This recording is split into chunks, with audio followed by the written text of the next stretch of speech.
सभी को नमस्कार।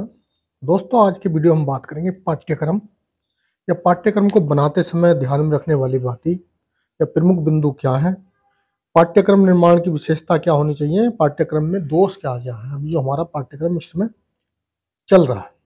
दोस्तों, यह जो वीडियो है बहुत ही महत्वपूर्ण है। UGC net, select, PhD, TGT and assistant professor, साथ-साथ बीएड या टीचिंग का कोई भी आप एग्जाम देना चाहते हैं या कोर्स करना चाहते हैं, उनके लिए बहुत ही महत्वपूर्ण है। तो दोस्तों, चलते हैं पाठ्यक्रम। पहले देखते हैं थोड़ा सा ओवरव्यू। मैं बताने की कोशिश करूंगा कि पाठ्यक्रम है क्या। किसी भी स्तर की शिक्षा या प्रशिक्षण के लिए निर्धारित विषय, उपविषय, उन विषयों से संबंधित सामग्री की व्यवस्था एवं विधिवत तरीके से प्रस्तुतिकरण ही पाठ्यक्रम कहलाता है।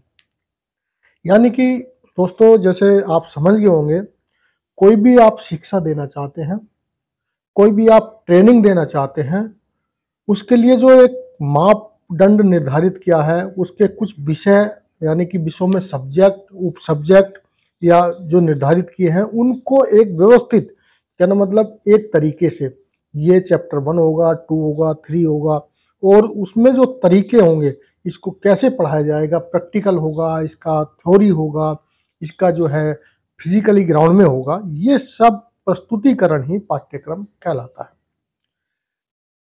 दूसरी बात, पाठ्यक्रम की थोड़ी सी आगे, शिक्षक और छात्र यह अच्छी तरह समझने में मदद करता है कि अपने उद्देश्य की प्राप्ति के लिए यह लिया गया पाठ्यक्रम को निर्धारित समय में पढ़कर प्राप्त करना। हम कोई भी एजुकेशन ले रहे हैं, कोई भी कोर्स कर रहे हैं दोस्तों, उसका एक ना एक उद्देश्य है। आपका कोई भी, कहना मतलब डिप्लोमा ले रहे हैं, डिग्री ले रहे हैं, कोई क्लास का पास कर रहे हैं, प्रत्येक का एक जो है क्या है, उद्देश्य है। तो दोस्तों, यह जो पाठ्यक्रम होता है, यह क्या है, आपका जो भी उद्देश्य होता है, यह निर्धारित करता है कि इतने समय में आपको पढ़कर और इसका अवलोकन कराकर, यानी कि अवलोकन होगा, जो संस्था करा रही है, जो स्कूल करा रहा है, कॉलेज, तो आपको वो उद्देश्य प्राप्त करने में मदद करता है। पाठ्यक्रम किसी भी शिक्षा परिषद, बोर्ड, यूनिवर्सिटी, मान्यता प्राप्त संस्थाओं द्वारा उद्देश्य प्राप्ति के लिए निर्धारित किया जाता है। अब बात आती है, कई बात को, पाठ्यक्रम कौन बनाता है। पाठ्यक्रम कोई भी परिषद, जैसे उत्तर प्रदेश बोर्ड परिषद हो गया, दिल्ली बोर्ड परिषद हो गया, हर स्टेट के अपने अपने बोर्ड परिषद है, हर एक यूनिवर्सिटी है, और बहुत सारी ऐसी मान्यता प्राप्त संस्थाएं हैं जो कोर्स करा रही, कुछ ऑनलाइन करा रही, कुछ ऑफलाइन करा रही, लेकिन उनका भी अपना एक पाठ्यक्रम होता है। तो उद्देश्य, यानी कि जो भी आप कोर्स करेंगे कोई उद्देश्य होगा। बीटेक कर रहे हैं तो उसका भी उद्देश्य है, आईआईटी कर रहे हैं उसका भी उद्देश्य है, ग्रेजुएशन कर रहे हैं, आप नेट क्वालिफाई कर रहे हैं तो उसका भी एक उद्देश्य है। तो निर्धारित इसका किया जाता है, उद्देश्य की प्राप्ति के लिए निर्धारित किया जाता है। और पाठ्यक्रम को शिक्षा परिषद और शिक्षा संस्थानों के अनुसंधान के उद्देश्य प्राप्ति में अधिक सहायक स्थिति में बदला भी जा सकता है। ऐसा नहीं है, जैसे एनसीईआरटी है, उसके बाद सीबीएसई है। बहुत, अगर इनमें देखा जाए, एनसीईआरटी, सीबीएसई जो इंटर लेवल पे एग्जाम हाई स्कूल का है, तो इनका एक पाठ्यक्रम निर्धारित किया गया था, बच्चों को हाई स्कूल में ये सब्जेक्ट पढ़ने पड़ेंगे, इंटर में ये पढ़ने पड़ेंगे, और इनका ये सब्जेक्ट है, ये इनके पाठ्यक्रम में उप सब्जेक्ट है, यानी कि इस विषय है। लेकिन वो अगर और ज़्यादा अधिक उसको, जैसे अभी पहले आईटी नहीं था, या जिसको आईए बोलते हैं, इंटेलिजेंस, जो आर्टिफिशियल इंटेलिजेंस है, एआई नहीं था, अभी उसको बदली कर दिया है, यानी सीबीएसई ने भी। तो ऐसे इसको एक रिसर्च के बाद, अनुसंधान के बाद, शोध के बाद इसको बदला जा सकता है। पाठ्यक्रम का शिक्षा में बहुत बड़ा स्थान है। पाठ्यक्रम द्वारा ही शिक्षा प्राप्ति की रूपरेखा तैयार होती है। अब चलते हैं पाठ्यक्रम को बनाते समय ध्यान में रखने वाले बिंदु। दोस्तों, यह आप समझ गए होंगे, पिछले मैंने जितने भी आपको बताने की कोशिश करी कि पाठ्यक्रम होता क्या है। पाठ्यक्रम जो है किसी संस्था, यूनिवर्सिटी या किसी मान्यता प्राप्त संस्थाओं द्वारा एक उद्देश्य की प्राप्ति के लिए एक निर्धारित समय में पढ़ाकर उस उद्देश्य को प्राप्त करने के लिए होता है, और यह किसी भी बोर्ड द्वारा यानी मान्यता प्राप्त द्वारा किया जाता है। इसके उद्देश्य की प्राप्ति के अधिक और उद्देश्य प्राप्त करने के लिए इसको बदला भी जा सकता है रिसर्च के द्वारा, या जो पाए।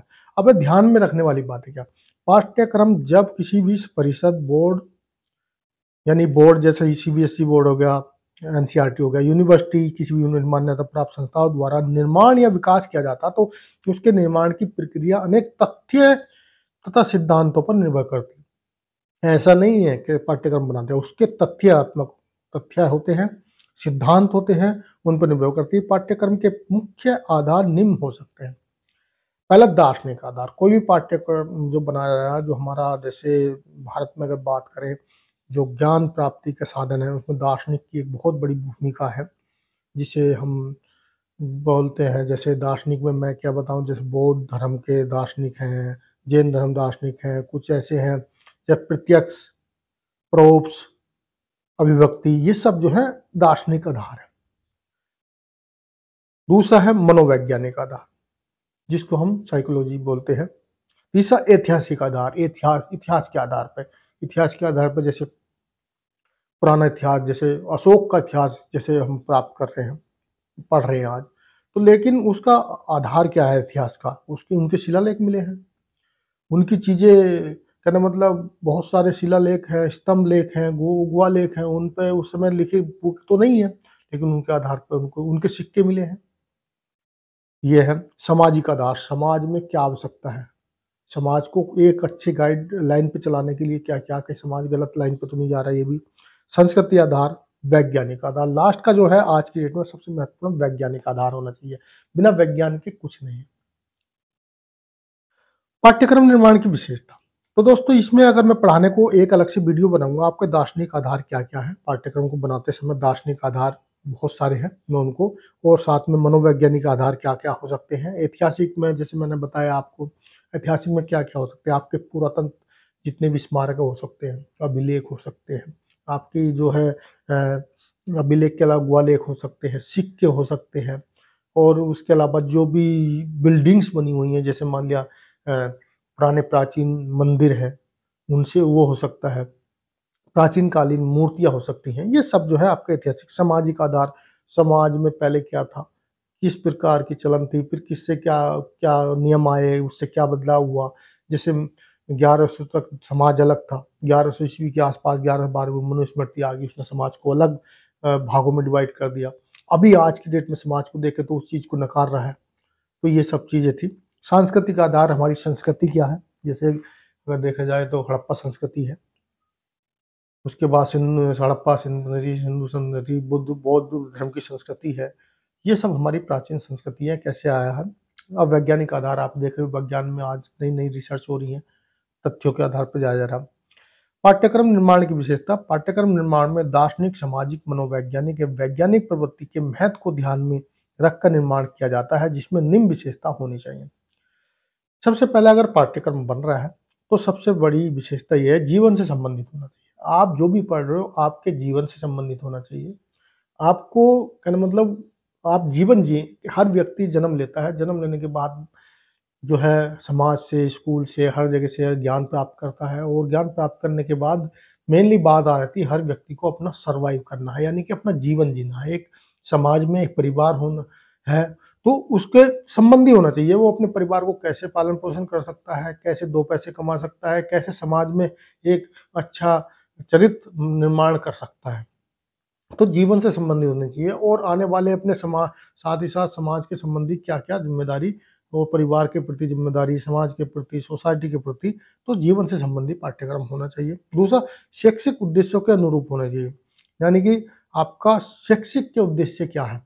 भाई हर शिक्षा का एक उद्देश्य है, उद्देश्य मतलब शिक्षा का है ऐसा कोई, जैसे मान लिया अभी हाई स्कूल में है, यानी 10th क्लास में है, तो बच्चे क्या हर उद्देश्य है, कोई बनना चाहता है, डॉक्टर बनना चाहता है तो वो मेडिकल के जो सब्जेक्ट है उनको पढ़ेगा, कोई नॉन मेडिकल में जाना चाहता है, जैसे आईआईटी हो गया, जेई हो गया, या दूसरे वो है उसमें जाना चाहता है, कोई कॉमर्स बैंकिंग में जाना चाहता है, या वित्त संबंधी देखना चाहता है, कोई आर्ट में जाना चाहता है कि नहीं आर्ट सब्जेक्ट पढ़ने हैं उसको, तो उसका एक उद्देश्य है, तो उसके उद्देश्य से संबंधित पाठ्यक्रम होना चाहिए। आर्ट पढ़े तो आर्ट में ऐसा ही पढ़ा जाए जो उसका उद्देश्य है, कॉमर्स में पढ़ाया जाए तो वही पढ़ाया जाए जो वो उस समय की नौकरी कर सके, जैसे बैंकिंग हो गया, किसी संस्थाओं में हो।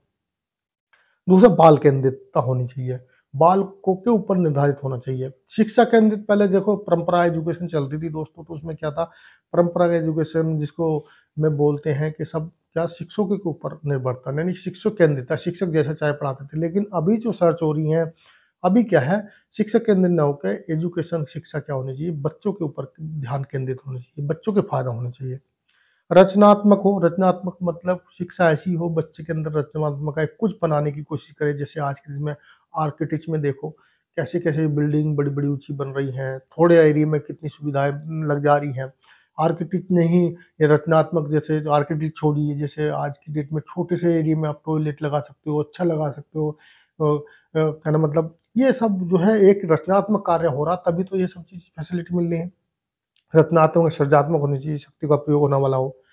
चाहे खेल एवं कार्य विधि के अंतर संबंधी भी रखना होना चाहिए। कहने मतलब शिक्षा जो संबंधी हो या पाठ्यक्रम हो, ऐसा हो खेलों को और कार्य के। खेल के साथ-साथ कार्य, जो हमारे कार्य हैं उनसे संबंधित भी होना चाहिए। सांस्कृतिक सभ्यता के ज्ञान देने वाला होना है। कहना मतलब प्रत्येक देश की, प्रत्येक समाज की, प्रत्येक एरिया की एक संस्कृति होती है और उस संस्कृति वो ऐसे बनती है वातावरण के अनुसार। जैसे मान लिया पहले मानव था, मानव जिस वातावरण में रहा उस तरह के उसने बिहेवियर किया, उसका बॉडी लैंग्वेज बन गया, उसका कलर बन गया। फिर उसके बाद धीरे-धीरे चलते-चलते वो एक संस्कृति का रूप ले लेती है। आपको उसी संस्कृति आप हम उसी जिस संस्कृति में, जिस वातावरण में पैदा हुआ उसी में उसको रहना है। तो संस्कृति सभ्यता के आधार पे ही पाठ्यक्रम भी होना चाहिए, क्योंकि आदमी संस्कृति उस वातावरण को छोड़ कर नहीं जा सकता। उस वातावरण में किस तरह का माहौल है तो उसमें ही रहना होगा। व्यक्तिगत भिन्नताएं व लचीलापन के आधार पर हो। कहने मतलब वो पाठ्यक्रम ऐसा हो कि व्यक्तिगत भिन्नताएं, कोई ऐसा है जो अधिक पढ़ा हुआ है या कहने मतलब उसकी भिन्नताएं हैं। जैसे मान लिया कोई भिन्नता का मतलब पाठ्यक्रम ऐसा हो, कोई तेलुगु नहीं जानता, तेलुगु वाला हिंदी जानता है, तो इस तरह का भी होना चाहिए। अग्रदर्शी का सिद्धांत वाला होना चाहिए, कहना मतलब भविष्य में और उसके आगे वाला सोचने वाला होना चाहिए जिससे उसका फायदा मिले। अनुभव की पूर्णता का सिद्धांत वाला हो, कहना मतलब पाठ्यक्रम ऐसा व्यक्ति द्वारा बनाया जाए जो लोगों ने अनुभव किया है या जिनको बहुत ज्यादा इस क्षेत्र में अनुभव है, उसका भी सिद्धांत हो। उत्तम आचरण के आदर्शों की प्राप्ति का सिद्धांत हो, कहना मतलब हर चीज मान लिया एजुकेशन प्राप्त कर रहे हैं तो दोस्तों सबसे मेन बात है व्यक्ति को आचरण। जैसे बोलते भ्रष्टाचार कर रहा है, कुछ ऐसी कहना मतलब जो समाज में बुराई हैं उनको फैलाने वाला नहीं होना चाहिए। व्यक्ति का आदर्श उत्तम आचरण का होना चाहिए। तो उत्तम आचरण के आदर्श को प्राप्त करने एक व्यक्ति का ऐसा चरित्र का निर्माण करने वाला हो जिससे वो एक आदर्श के रूप में देखा जाए। जीवन संबंधी क्रिया अनुभव के समावेश का सिद्धांत वाला हो, यानी जीवन से संबंधित हो। विकास की सतत प्रक्रिया का सिद्धांत हो, विकास करे, सतत विकास होता रहे। सामुदायिक जीवन के संबंधी सिद्धांत हो। सामुदायिक जीवन का मतलब ये है जो पूरा समाज है, सोसाइटी है, उसके सिद्धांत का भी ध्यान रख के बनाया जाए। अवकाश के लिए प्रशिक्षण का सिद्धांत हो। जनतांत्रिक भावनाओं के विकास एवं सिद्धांत प्रेषित करने वाला हो। जनतांत्रिक का मतलब जो है जैसे जनता के लिए, जनता का, जनता के द्वारा, इस तरह की भावना का विकास करने वाला हो। ऐसा नहीं है जैसे पॉलिटिकल पार्टी आज बन गई हैं, कुछ अपनी पॉलिटिकल पार्टी अपने कुछ विशेष वर्ग के लिए ही काम कर रही हैं। सॉरी, कुछ ऐसी हैं जो पूरी जनता को न देख के, पूरे समाज को न देख के, पूरी उनके लिए काम नहीं करती। तो इस तरह का पाठ्यक्रम हो कि जो भी अगर पढ़ के पॉलिटिक्स में भी जाए तो उसका भावना हो कि पूरी जनतांत्रिक भावना, यानी पूरी जनता के लिए हो। सहसंबंध का सिद्धांत हो। ऐसा नहीं है, वही मैं अभी बात कर रहा हूँ, कुछ क्षेत्र की पार्टियां हैं, कुछ कहना मतलब कुछ क्षेत्रवाद करते हैं, चाहे ऑफिस में चले जाओ, चाहे कहीं पे भी चले जाओ, कुछ जातिवाद है, ये है। इस सब का सहसंबंध होना चाहिए। हाँ, इसमें कोई जाति नहीं, कोई वर्ग नहीं, कोई नहीं, इस तरह का हमारा पाठ्यक्रम बनाना चाहिए। जो इस तरह की कमियां हैं या कुछ पढ़ाने की कोशिश करें उनको दूर करना चाहिए। अब वर्तमान पाठ्यक्रम में कुछ दोष, अभी जो हमारा पाठ्यक्रम चल रहा है तो उसमें दोष हैं। भारत में वर्तमान में जो पाठ्यक्रम शिक्षा परिषद, बोर्ड, यूनिवर्सिटी, मान्यता प्राप्त संस्थाओं में प्रचलित है, वह कुछ दोष हैं। सभी पूरे नहीं कह सकते, लेकिन कुछ दोष हैं जो हमारे वाले हैं जिनको निम्न बिंदुओं द्वारा बताया जा सकता है। वर्तमान पाठ्यक्रम संकुचित दृष्टिकोण से बनाया है। कहना मतलब एक संकुच सोच है, विस्तार सोच वाला नहीं है।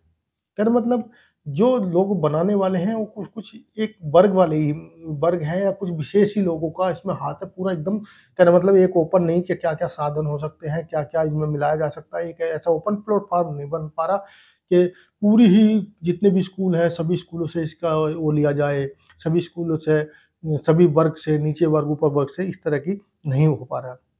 इसमें पुस्तकीय सैद्धांतिक ज्ञान पर अत्यधिक बल है। पुस्तक का बल पे है, यानी कि रटने वाली किताबों में लिख दिया उस पे बल वो करो, वो सिद्धांत पे ज्ञान पर अत्यधिक बल है। फिजिकली या ग्राउंड में या चीज़ों को जो होना चाहिए वो नहीं हो पा रहा है।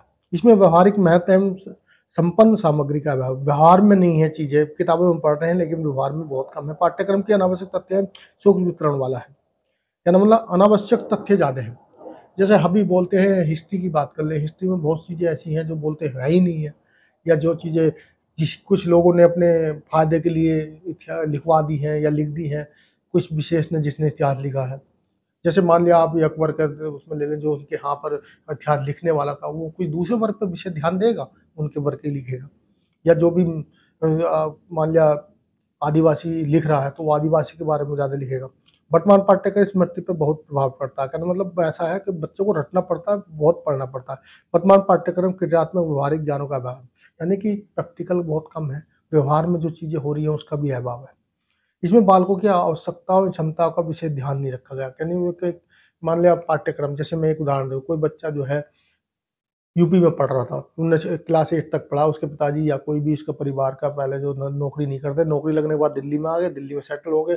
अब जो है यहाँ पर आकर एडमिशन लिया तो हाँ, हिंदी मीडियम से पढ़ा था, इंग्लिश मीडियम से पढ़ना, तो उस तरह की ही वो व्यवस्था होनी चाहिए कि वो उसका लेवल क्या था, उसी तरह का ही पाठ्यक्रम यहाँ पर भी चलाना चाहिए। व्यक्तिगत भिन्नताओं की उपेक्षा की गई है, इसमें भिन्नताओं नहीं, मान लिया जो एक ही तरह के बच्चों को मान लिया वो सोच के पाठ्यक्रम बना दिया जाता है।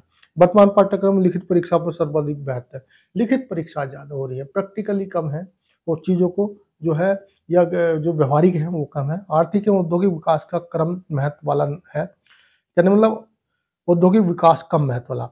आर्थिक विकास कैसे किया जा सके, जैसे मैंने बताया, अब इकोनॉमिक्स पढ़ते हैं आर्थिक के लिए या कॉमर्स पढ़ते हैं, उसको भी बहुत कम, कहना मतलब वो भी किताबों का में ज़्यादा है, उसको कहने किस प्रकार क्या करना है, क्या सॉफ्ट, अभी तो खैर बहुत सारे ऐसे सॉफ्टवेयर आते जा रहे हैं लेकिन पहले ऐसा नहीं था, तो इसको भी ध्यान में रखना चाहिए, ये कमी है। वर्तमान युग में देखते हुए तकनीकी एवं व्यावसायिक शिक्षा की प्राइमरी माध्यमिक शिक्षा में कमी है, कहना मतलब वर्तमान में जो तकनीकी चल रही है, व्यवसाय चल रही है, शिक्षा में वो कमी है। इसके बाद यह समावेश की कमी है, अध्यापक का सहयोग का अभाव है। अभी क्या हो रहा है, एजुकेशन पहले टेक्नोलॉजी कम थी, अभी ज़्यादा आ गई। पहले जो टीचर भर्ती हो गए, अब टीचर भर्ती हुआ अब से 15 साल पहले, उस समय टेक्नोलॉजी थी लेकिन वो सर्विस करेगा 60 साल तक, तो वो टेक्नोलॉजी को पकड़ तो पाते हैं लेकिन वो स्पीड या वो चीज़ नहीं हो पाती है।